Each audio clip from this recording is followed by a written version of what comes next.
नमस्कार। ज्ञान सुधा पर हम सतत प्रतियोगी परीक्षाओं हेतु महत्वपूर्ण सामग्री जुटाने का प्रयास कर रहे हैं और इसी क्रम में हम हिंदी साहित्य के अंतर्गत राम की शक्ति पूजा का अध्ययन कर रहे हैं।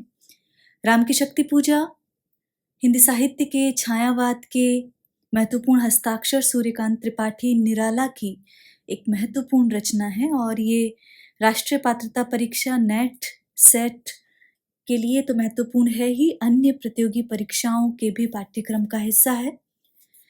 राम की शक्ति पूजा न केवल हिंदी साहित्य की वरन विश्व साहित्य की महत्वपूर्ण रचनाओं में रखी जा सकती है। राम की शक्ति पूजा की बात करें तो इसकी सर्जना 1936 अक्टूबर में होती है।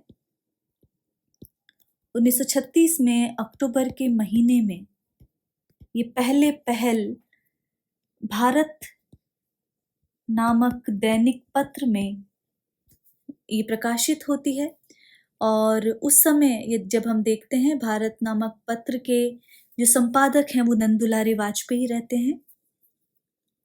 प्रकाशन के बाद से ही ये कृति चर्चा में आ जाती है और अनवरत कभी इसे महनीय महत्वपूर्ण कृति बताया जाता है, कभी इसे क्लिष्टत्व से युक्त बताया जाता है और कभी इस पर नकल का भी आरोप लगता है। तो निसंदेह है ये बंगला के कृतिवास द्वारा रचित जो रामायण है उस पर आधारित जरूर है। राम कथा का आधार जरूर ये कृति ग्रहण करती है, लेकिन भाषा, योजना, शब्द योजना और चरित्र योजना की दृष्टि से देखें तो ये कृति अप्रतिम नजर आती है और जो निराला की मौलिक दृष्टि है वो यहाँ पर नजर आती है, जो उसमें कहते भी हैं शक्ति की करो मौलिक कल्पना।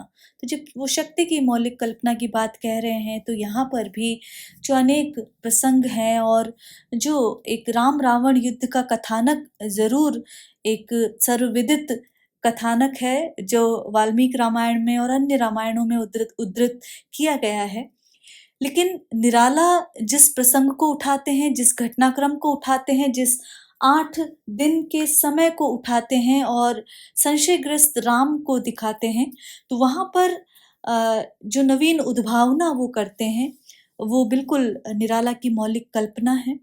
जो 8 दिनों तक जो यौगिक क्रिया दिखाई गई है वो उसमें निराला की स्वयं की अनुभूति वहाँ पर शामिल है। निराला स्वयं योग क्रिया को जानते थे और किस प्रकार सहस्रार, किस प्रकार कुंडलिनी तक की प्रक्रिया में यौगिक क्रिया द्वारा पहुंचा जाता है, निराला इससे भली भांति परिचित थे और उन्होंने उन्हीं सब बातों को और बिल्कुल मौलिक उद्भावना करते हुए राम की शक्ति पूजा में उतारने का प्रयत्न किया है। छायावादी काव्य की दृष्टि से देखें तो राम की शक्ति पूजा छायावाद का सिरमौर और शिखरस्त रचना के रूप में हम कह सकते हैं, क्योंकि यहाँ पर जो बिंब योजना है, यहाँ पर जो कवि की कल्पना है, यहाँ पर तत्सम प्रदान शब्दावली है, भाषा का जो औदात्य है, उन सभी की दृष्टि से ये रचना महत्वपूर्ण रचना बन जाती है। यहाँ पर जो यदि देखा जाए तो राम के माध्यम से जो यौगिक क्रिया दिखाई गई है उसमें यम, नियम, आसन, प्राणायाम, प्रत्याहार, इन सभी भौतिक स्थितियों से ऊपर बाद में लोकोत्तर स्थिति में राम को दिखाया है। तो एक तरफ लौकिक राम है और एक तरफ लोकोत्तर राम है। जो लौकिक राम है वो संशयग्रस्त भी होते हैं, वो चिंताग्रस्त भी होते हैं, वो विश्रब्द भी होते हैं, वो रावण से हार भी मान लेते हैं, मन से हार एक तरह से स्वीकार कर लेते हैं, भयभीत हो जाते हैं। तो वहाँ लौकिक रूप राम का नजर आता है। लेकिन एक जो लोकोत्तर रूप है जहाँ पर जो जाम्बवान के कहने पर जो रूप दिखाई देता है कि न दैन्यम न पलायनम, जो वाल्मीकि रामायण में भी राम का रूप दिखाया गया है, वो यहाँ पर स्पष्ट ध्वनित होता है और राम जो समाधिस्थ अवस्था में पहुंच जाते हैं वहाँ पर इसी लोकोत्तर रूप का वहाँ पर दर्शन होता है। राम की शक्ति पूजा में देख रहे हैं तो केवल 3 पात्र मुख्य आए हैं, राम, सुग्रीव और जाम्बवान। केवल इन 3 पात्रों के माध्यम से इस प्रबंधात्मक कविता की रचना निराला ने की है। और अधिक पात्र नहीं हैं। लक्ष्मण स्वयं पार्श्व में है, हनुमान पार्श्व में है, मुख्य पात्र के रूप में नहीं है, प्रतिपक्ष तो उपस्थित ही नहीं है। और इसी तरह यदि शक्ति की बात करें तो शक्ति भी वहाँ पर जो माँ भगवती है वो भी सूक्ष्म पात्र के रूप में आती हैं। 3 पात्र हैं, 3 स्थान हैं, 8 दिवस की योजना है। तो देश काल और परिस्थिति की दृष्टि से संकलन त्रय यहाँ पर देखा जा सकता है। अर्धरात्रि की कल्पना में माँ भगवती के दर्शन होते हैं, दुर्गाष्टमी के दिन दर्शन होते हैं। राम 8 दिनों तक योगिक क्रिया के माध्यम से अनवरत शक्ति का जाप करते हैं और 108 जाप करने के साथ ही हर जाप के साथ एक जो कमल है वो अर्पित करते हैं। और इस तरह हर एक कमल अर्पित करते हुए वो शक्ति का जाप करते हैं। और इस तरह जाप करते हुए वो पूरा जो अपनी योगिक क्रिया के माध्यम से कुंडलिनी जागरण तक पहुंचते हैं। और जब कुंडलिनी जागरण की बात आती है तो कुंडलिनी जागरण के पश्चात तो प्रलय की संभावना रहती है या फिर आमूलचूल परिवर्तन होने की संभावना रहती है। तो उस समय पूरी प्रकृति, देवगण सभी विश्रब्ध नजर आते हैं कि अब क्या होगा। तो वहां पर जो शक्ति है वो राम की परीक्षा लेने की बात करती है कि कहीं ये स्वार्थपूर्ण तो मेरी भक्ति नहीं कर रहे हैं। तो वहाँ पर ये देखने के लिए जैसे ही राम समाधिस्थ हैं, राम जाप कर रहे हैं, राम के नयन मुंदे हुए हैं, शक्ति जो है वो कमल उठा ले जाती है, जो 108वां कमल है जो अर्पित करना है, वो चुपचाप वो जो कमल है वो उठा कर ले जाती है। जो नील पद्म जो समर्पित करना है राम को, जो 108 नील कमल जुटाए गए हैं, 107 अर्पित कर चुके हैं राम, 108वां कमल दल अर्पित करने पर ही, नैवेद्य चढ़ाने पर ही ये पूजा जो है वो पूर्ण मानी जाएगी और शक्ति चुपके से वो कमल दल उठा कर ले जाती है। राम जब हाथ बढ़ाते हैं वहाँ कमल दल नहीं मिलता है, आंखें खोलते हैं और उनके जो भर गए नयन द्वय, आंसुओं से उनके जो दोनों नेत्र हैं वो भर जाते हैं और वो ये एकदम वहाँ पर निराश होकर कह उठते हैं, हाय उद्धार प्रिया का ना हो सका। तो लेकिन वहाँ पर जब फिर वही उनका जो विदग्ध हृदय है वहाँ से वो बुद्धि की ओर लौटते हैं और बुद्धि उन्हें रास्ता दिखाती है कि उनकी माता उन्हें बचपन में राजीव नयन कहकर बुलाती है। तो ये मेरे नयन भी तो राजीव नयन कमल ही हुए।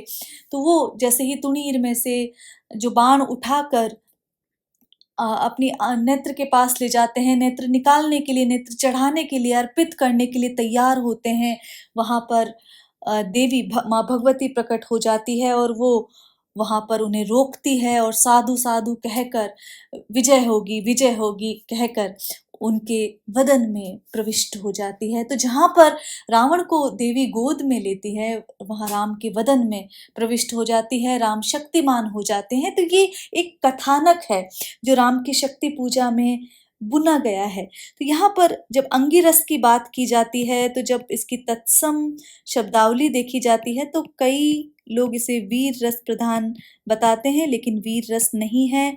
रस की जो योजना है हमेशा फलागम को देखकर की जाती है। फलागम में शक्ति की प्राप्ति है, राम शक्तिमान हो गए हैं, भगवती का आशीर्वाद मिला है। तो यहाँ पर भक्ति रस है और भक्ति जहाँ पर आती है वहाँ पर शांत रस की योजना होती है। तो इस कृति का भी अंगी रस जो है शांत रस है। तत्समनिष्ठ शब्दावली का प्रयोग हुआ है और स्मृति संचारी का प्रयोग पूरी कविता में किया गया है। लंबी कविता है और हम इसका अध्ययन, इसकी व्याख्या और इसका तथ्यात्मक अध्ययन यहाँ पर जारी रख रहे हैं। तो यहाँ पर जो पहले दिन से हमने बात की है, जहाँ पर वो प्रारंभ हुआ कि रवि हुआ अस्त ज्योति के पत्र पर लिखा अमर, रह गया राम रावण का अपराजय समर। तो यहाँ पूरी बात की जा रही है, जो युद्ध हो चुका है, आज का युद्ध जो समाप्त हो गया है, सूर्यास्त के बाद बैठकर रणनीति बनाई जा रही है अगले दिन की, लेकिन राम यहाँ विश्रब्ध है, राम यहाँ थके हैं, राम के मन में शंका यहाँ पर आ गई है। तो बैठे रघुकुल मणि श्वेत शिला पर, निर्मल जल ले आए कर पद क्षालनाथ पटु हनुमान। तो बैठे रघुकुल मणि श्वेत शिला पर, रघुकुल मणि जो है, रघुकुल के जो श्री राम है, वो पत्थर की एक श्वेत शिला पर, स्फटिक शिला पर बैठ गए हैं और लेकर आए कर पद क्षालनाथ पटु हनुमान। जो पटु अर्थात जो तीव्र है, जो पटु है, वो हनुमान उनके हाथ पैर धोने के निमित्त जल लेकर, निर्मल जल लेकर आ गए, ताकि उनकी जो थकान है वो दूर हो जाए। अन्य वीर सर के गए तीर संध्या विधान, वंदना ईश की करने को लौटे सत्वर। सत्वर का अर्थ है शीघ्र से। तो अन्य जो वानर वीर हैं वो तालाब के किनारे संध्या विधान करने के लिए, संध्या वंदन करने के लिए चले गए और शीघ्र ही लौट भी आए। सब घेर राम को बैठे आज्ञा को तत्पर, और उसके पश्चात, उनके आने के पश्चात वे सब लोग राम को घेर कर उनकी आज्ञा का पालन करने हेतु तत्पर होकर बैठ गए कि जैसे ही राम कोई आज्ञा दें उनकी आज्ञा का पालन वो कर सकें। पीछे लक्ष्मण सामने विभीषण भल्लधीर, सुग्रीव प्रांत पर पाद पद्म के महावीर। अब वहां पर कौन कौन है? तो राम के ठीक सामने विभीषण है, पीछे लक्ष्मण है, और भालुओं के राजा धैर्यवान जामवंत है, और सुग्रीव है। राम के पीछे लक्ष्मण खड़े हैं, जबकि उनके चरण कमलों में के पास महान बलशाली महावीर जो हैं, वो हनुमान जो हैं, वो बैठे हैं। तो यहाँ पर बताया जा रहा है कि राम के ठीक सामने विभीषण, भालुओं के राजा धैर्यवान जामवंत और सुग्रीव थे। राम के पीछे लक्ष्मण खड़े थे, जबकि उनके चरण कमलों के पास जो महावीर हैं, जो हनुमान हैं, वो बैठे हुए थे। यूथपति अन्य जो यथास्थान हो निर्निमेष, देखते राम का जित सरोज मुख श्याम देश। अन्य लोग, जो अन्य जो सैनिक थे, जो टुकड़ियों के सेनापति थे, जो अपने पद की मर्यादा अनुसार यथास्थान बैठे हुए थे और राम के उस कमल वदन को, उस श्यामल मुख को निर्निमेष अर्थात एकटक दृष्टि से देख रहे थे, जो अपनी सुंदरता में जित सरोज, जो अपनी सुंदरता में कमल को भी पराजित कर रहा था। तो ये यहाँ पर राम के सौंदर्य की भी बात यहाँ पर की जा रही है। यूथपति, यूथ का अर्थ है समूह, अन्य यहाँ समूह टुकड़ियों का है सेना की, तो सेना की टुकड़ियों के जो अन्य यूथपति थे, जो सेनापति थे, वो भी अपने अपने निर्दिष्ट स्थान पर बैठे थे और वो राम के उस श्यामल मुख को देख रहे थे, जो कि कमल को भी पराजित कर रहा था, कमल को भी जीतने का सामर्थ्य रखता था। तो यहाँ पर राम के शिविर में जितने भी जो वीर हैं, उस किस प्रकार बैठे हैं, उसका यथार्थ चित्र यहाँ पर निराला ने प्रस्तुत किया है। पटु जो शब्द है वो विशेषण के रूप में आया है हनुमान के लिए, और वो किस प्रकार सेवा कार्य में दक्ष हैं, उनकी दक्षता को ये जो पंक्ति है वो प्रदर्शित कर रही है। भल्लधीर यहाँ पर जामवंत को कहा है, जामवंत धैर्यवान और विवेकवान है, और एक मंत्री का यही गुण होना चाहिए, ये भी यहाँ पर बताया गया है। जित सरोज मुख श्याम देश, प्रतीप अलंकार यहाँ पर आया है। और राम की शक्ति पूजा में भावानुकूल भाषा का प्रयोग है, तो यहाँ पर पूर्व के पदों की अपेक्षा यदि हम देखें तो सरल और प्रवाहपूर्ण भाषा का प्रयोग निराला करते हैं। यहाँ क्लिष्टत्व यहाँ पर नजर नहीं आ रहा है, तो भावानुकूल भाषा का प्रयोग यहाँ पर निराला ने किया है। अमानिशा उगलता गगन घन अंधकार, खो रहा दिशा का ज्ञान, स्तब्ध है पवनचार। तो यहाँ पर रावण को परास्त न कर पा सकने के कारण राम निराश हैं, राम हताश हैं और जो वातावरण है उसकी सर्जना भी वैसी है। अमानिशा, अमावस्या की अमावस्या का जो अंधेरा वातावरण है वो छाया हुआ है और राम के हृदय में भी प्रकारांतर से कवि ये दिखाना चाह रहे हैं कि राम के हृदय में भी निराशा घर करती जा रही है। वे राम जो कभी अस्थिर नहीं हुए, जो न दैन्यम और न पलायनम की बात करते हैं, वे आज अस्थिर नजर आ रहे हैं। आज रावण की विजय के भय से वो आशंकित नजर आ रहे हैं और अकेले होने पर भी उनके अ, उस हृदय ने जो हजारों शत्रुओं से लोहा लिया, कभी हार नहीं मानी, लेकिन कल होने वाले युद्ध के लिए राम अपने आप को असमर्थ मान रहे हैं। तो इस पूरे पद में जब हम देखते हैं तो कवि राम की इसी निराशा का चित्रण करते हुए राम के अंतः प्रकृति और साथ ही बाह्य प्रकृति क्या है, वहां पर वातावरण कैसा है, उसमें सामंजस्य प्रस्तुत करने की चेष्टा निराला यहाँ पर कर रहे हैं। तो है अमानिशा, उगलता गगन घन अंधकार। तो अमावस्या की अंधेरी रात है और उगलता गगन घन अंधकार, मानवीकरण का प्रयोग है। आकाश घने अंधकार को निरंतर उगलता हुआ सा प्रतीत हो रहा है। वातावरण योजना देखिए यहाँ पर, खो रहा दिशा का ज्ञान, स्तब्ध है पवन चार। प्रतिक्षण अंधकार सघन होता जा रहा है और अंधकार की परत दर परत चढ़ती जा रही है। अप्रतिहत गरज रहा पीछे अम्बुदी विशाल, अप्रतिहत गरज रहा। और वहां पर यदि देखा जाए तो खो रहा दिशा का ज्ञान, मतलब इतना परतदार, इतना घना अंधेरा है कि दिशाओं का ज्ञान वहां पर नहीं हो सकता। स्तब्ध है पवन चार, और जो वायु का संचरण जो है वो भी स्तब्ध, हवा भी रुक गई है, तो वायु का संचरण भी जैसे रुक गया है। अप्रतिहत गरज रहा पीछे, पीछे राम जहां बैठे हैं उसके ठीक पीछे समुद्र जो है अप्रतिहत अर्थात लगातार जो है वो अम्बुदी अर्थात सागर, जो विशाल विशाल सागर है वो निरंतर गर्जना कर रहा है। उनके ठीक पीछे समुद्र लगातार भयंकर गर्जना, लगातार भयंकर गर्जना कर रहा है। भूधर जो ध्यान मग्न केवल जलती मशाल, और पर्वत के समान ही भूधर जो ध्यान मग्न, भूधर, भू ने जिसको धारण कर रखा है अर्थात पर्वत, पर्वत जिस प्रकार अचल और ध्यानस्थ रहता है, उसी तरह कौन ध्यानस्थ है? राम ध्यान मग्न होकर चिंतन कर रहे हैं।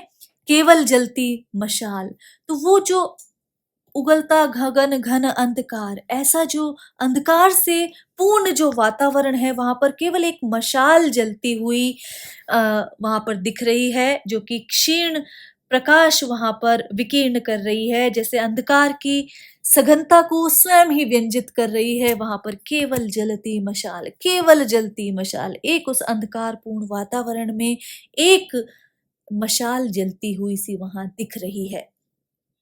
स्थिर राघवेंद्र को हिला रहा फिर संशय, रह रह उठता जग जीवन में रावण जय भय।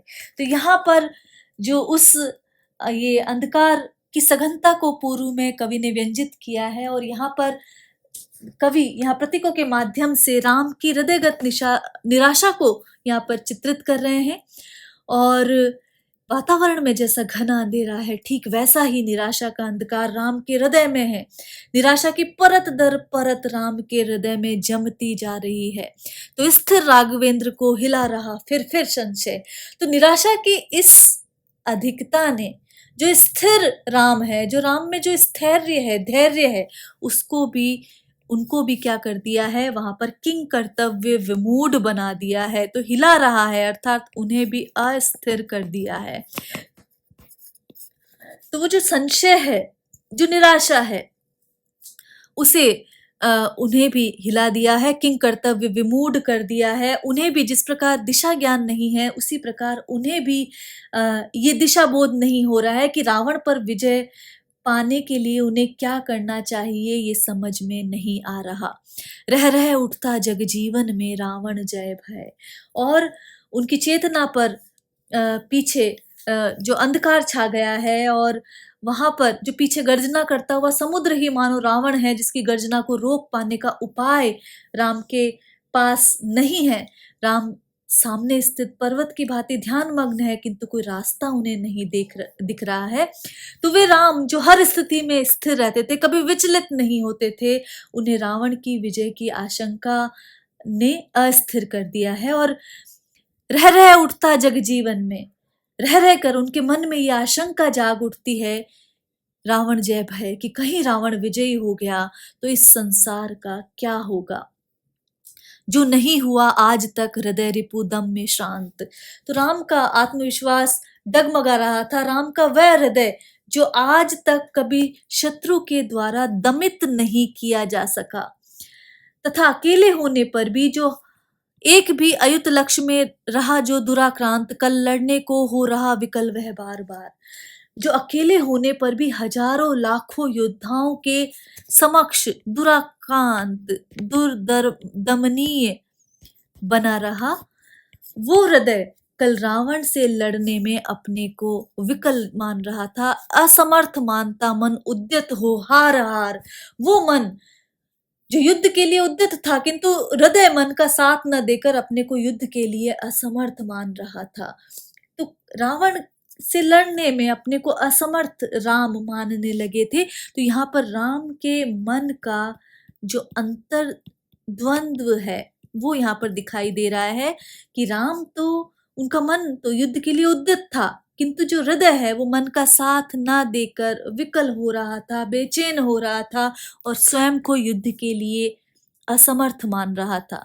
बार बार हार हार, यहाँ पर पुनरुक्ति प्रकाश अलंकार है, जय भय, यहाँ पर देखा जाए तो पदमैत्री देखी जा रही है, राम के अंतर्द्वंद और निराशा की सफल अभिव्यक्ति है। प्रतीकों के माध्यम से राम की हृदयगत निराशा यहाँ पर अभिव्यक्त की गई है। अंधकार निराशा का प्रतीक है, गगन हृदय का प्रतीक है, सागर रावण का प्रतीक है, प्रतीक अलंकार है यहाँ पर। और देखा जाए तो निराला के राम यदि यहाँ पर देखें तो तुलसी के राम से भिन्न है, क्योंकि तुलसी के राम मर्यादा पुरुषोत्तम है, अवतारी ईश्वर है।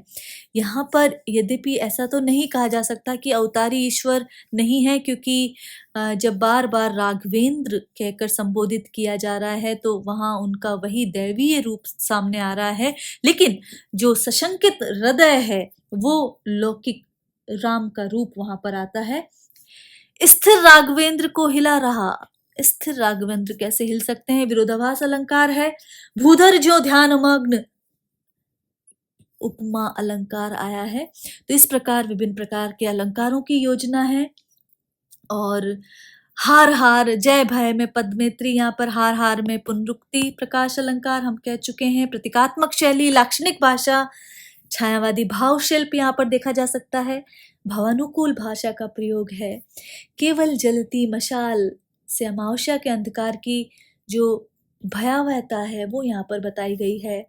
बिंब योजना, संश्लिष्ट बिंब योजना जो इस कृति का प्राण है वो इस संपूर्ण अवतरण में भी दिखाई दे रही है, और राम की निराशा को उन्होंने भली भांति प्रतिबिंबित किया है। तो राम की शक्ति पूजा पर हम बात कर रहे हैं, अनवरत हम बात जारी रखेंगे। आज के लिए इतना ही, नमस्कार।